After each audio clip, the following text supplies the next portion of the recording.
महाभारत के प्रेमियों, मैं राम सागर शास्त्री आप लोगों के समक्ष रखने जा रहा हूं एक प्रसंग, गांधारी विवाह। देखिए, गांधार देश के राजा सुबल की पुत्री थी। इसकी माता का नाम सुधर्मा था। गांधारी के सुभग, भानुदत्त, शकुनी आदि 100 भाई थे। गांधारी बड़ी सुंदर थी। एक बार की बात है, हस्तिनापुर के सेनापति भीष्म शिकार खेलने के लिए जंगल में गए।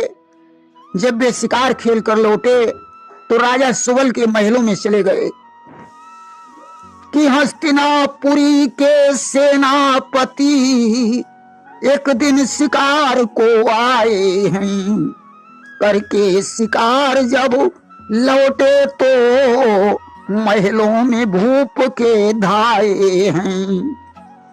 राजा सुबल ने भीष्म का समुचित सत्कार किया और पूछने लगे, हमारे लायक कोई सेवा बताइए। भीष्म ने कहा, राजन, आपकी पुत्री गांधारी विवाह के योग्य है। आज तो हम चाहते हैं कि इसका विवाह धृतराष्ट्र के साथ हो जाए। दोनों का जोड़ बहुत सुंदर रहेगा। राजा सुबल ने हामी भर दी। शकुनी को इस बात का पता था कि धृतराष्ट्र अंधे हैं। आज तो उसने भीष्म पितामह के चले जाने के बाद गांधारी से कहा कि शकुनी को मालूम था अंधे हैं धृतराज। गांधारी से यूं कहा सत्य वचन के साथ, हे बहन, जिससे तेरा विवाह होने वाला है वह दोनों आंखों से अंधा है, इसलिए तुम इस विवाह के लिए इनकार कर दे, इसी में भलाई है। गांधारी ने कहा, भैया, जिस विवाह में भीष्म पितामह जैसे बड़े बूढ़े मझिया हों, उस विवाह को कौन सी ऐसी लड़की होगी जो इनकार कर देगी। आखिर बड़े बूढ़े की भी तो कोई इज्जत होती है। अब तो मुझे भीष्म पितामह की लाज रखने के लिए यह विवाह करना ही पड़ेगा कि शादी तो करनी ही होगी, नहीं करने से डरती हूँ। वे बूढ़े बाढ़े मझिया हैं, मैं उनका आदर करती हूँ। आज तो आखिर में वही हुआ जैसी ईश्वर की इच्छा थी कि आज तो वही होकर रहा जैसी थी प्रभु चाह।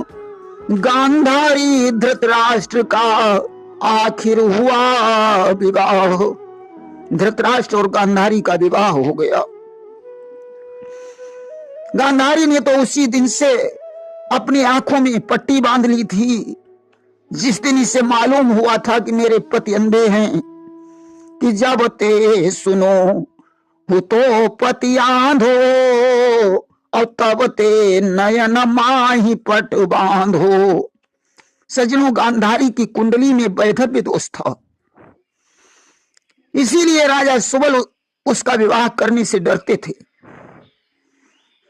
कि गांधारी की कुंडली में था कोई दोष।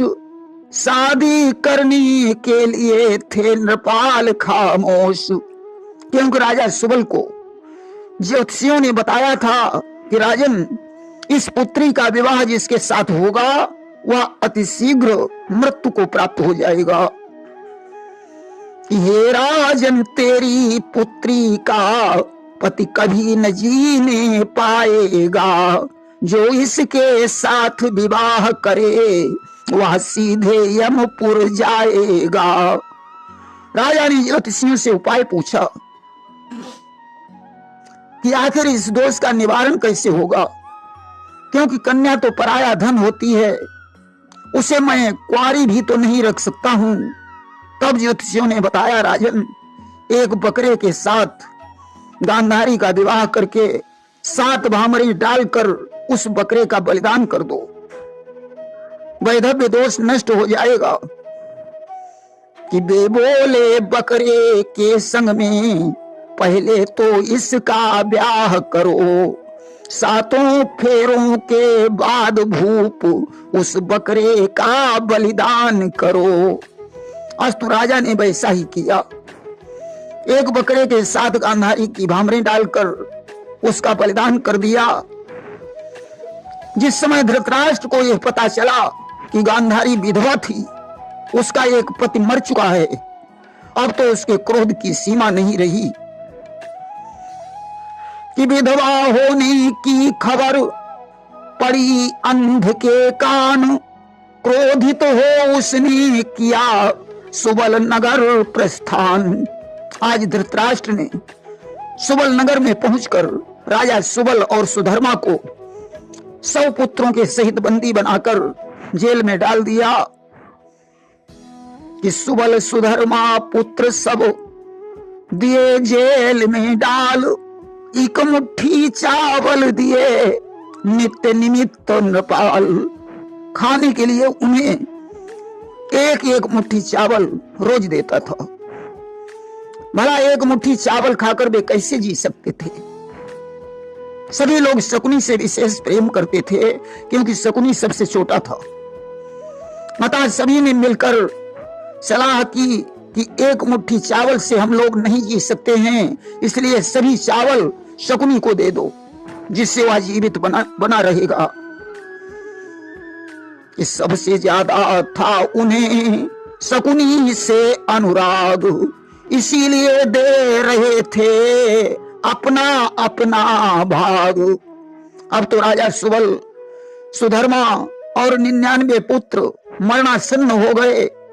आज राजा सुबल ने मरते मरते धृतराष्ट्र से निवेदन किया कि राजा ने मरते समय कहा, राजन इतनी इमदाद करो, हम सबको जेल में रहने दो, पर शकुनी को आजाद करो। हम सभी लोगों को कैद रखो, परंतु शकुनी को छोड़ दो। धृतराष्ट्र ने शकुनी को आजाद कर दिया। आखिरकार उन सभी की मृत्यु हो गई। शकुनी धृतराष्ट्र के साथ हस्तिनापुर लौट आया। उसी दिन से शकुनी ने यह निश्चय कर लिया कि मैं कौरव वंश का विनाश कर दूंगा। कि कीन कठिन प्रण करी विश्वासा, और करी हूं कौरव वंश विनाशा। शकुनी ने पिता की रीढ़ की हड्डी के पांसे बनवाए और जुए के खेल में माहिर हो गया। कालांतर में शकुनी का विवाह आरसी के साथ हुआ, जिससे विप्रचित्ति, ब्रक और उलूक 3 पुत्र उत्पन्न हुए, जिनका वध अर्जुन के द्वारा हुआ था। देखिए, वहीं महाभारत में ऐसा भी प्रमाण मिलता है कि गांधारी भगवान शंकर की परम सेविका थी। इसने भगवान शंकर से 100 पुत्र और 1 कन्या का वरदान मांगा था। राजा सुबल ने गांधारी को विवाह के योग्य जानकर उसका स्वयंवर किया था। किशोर सुभग वर दिया गया, उस ओर स्वयंवर संभल गया। भट भीष्म पकड़ गांधारी को, शेरों के मुंह से निकल गया। भीष्म पितामह ने स्वयंवर में वीरता दिखाकर गांधारी को लाकर धृतराष्ट्र के साथ उसका विवाह करा दिया। कालांतर में गांधारी के गर्भ से एक पिंड उत्पन्न हुआ, जिसे व्यास जी ने टुकड़े करके 100 कौरवों में रख दिया, जिससे 100 कौरवों की उत्पत्ति हुई तथा एक दुस्सला नाम की कन्या उत्पन्न हुई, जिसका विवाह जयद्रथ के साथ हुआ था। प्रेम से बोलिए वृंदावन बिहारी लाल की जय।